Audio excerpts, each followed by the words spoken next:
ఈరోజు సుదినమైన దినం. మిత్రుడు ఎక్స్ ఎంపీటీసీ వినోద్ గారు మరియు మా కాలనీ వాసులు అందరూ ఈరోజు కాంగ్రెస్లో చేరటం ఎంతో ఆనందదాయకంగా భావిస్తున్నాం.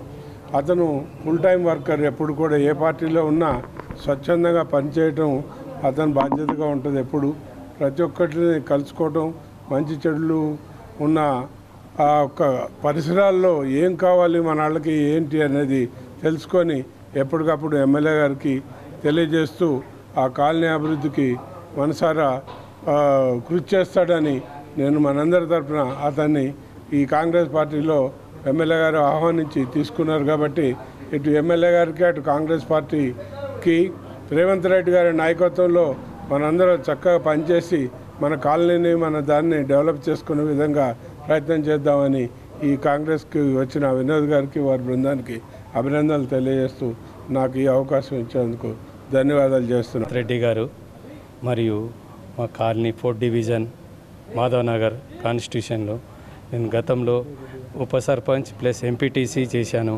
ప్రతి ఒక్కళ్ళ అండదండలతో నేను అందరికీ ఏ విధంగానైనా కాలనీ డెవలప్మెంట్ కానీ ఏ డెవలప్మెంట్కైనా కానీ నేను ముందుండి సహకరిస్తాను. వాళ్ళు కూడా అందరూ నాకు పెద్దవాళ్ళు ముప్ప గంగారెడ్డి గారు ప్లస్ శేఖర్ గౌడ్ గారు మరియు నాగేశ్వరరావు గారు, తరుణ్ గారు మరియు పురుషోత్తం గారు కాలనీ నుంచి, రామారావు గారి గురించి మరియు కాలనీ ప్రెసిడెంట్ గారు కానీ ఎవరైనా ఉండండి. మేము కాంగ్రెస్ అంటే ఫస్ట్ నుంచి కాంగ్రెస్లోనే ఉన్నాం. గతంలో కొద్దిగా డిస్టర్బ్ అయిన వల్ల నేను ఒక 6 నెలల నుంచి డిస్టర్బ్ అయ్యాను. మళ్ళీ కాంగ్రెస్ పార్టీనే వచ్చింది కాబట్టి మేము ప్రతి ఒక్క పనిని కూడా పెద్దవాళ్ళు ఎట్లా మాకు చెప్తా ఉంటే నేను ఆ విధంగా చేసి ప్రతి ఒక్కళ్ళకు డెవలప్మెంట్ చేసి చూపిస్తానన్న మనస్ఫూర్తిగా ఎమ్మెల్యే గారికి చెప్పాను. ఎమ్మెల్యే గారు కూడా నాకు కూడా హామీ ఇచ్చారు. మరియు అందరు కృతజ్ఞతతో ఇక్కడ వచ్చినందుకు అందరికీ ధన్యవాదాలు, పేరు పేరున ధన్యవాదాలు.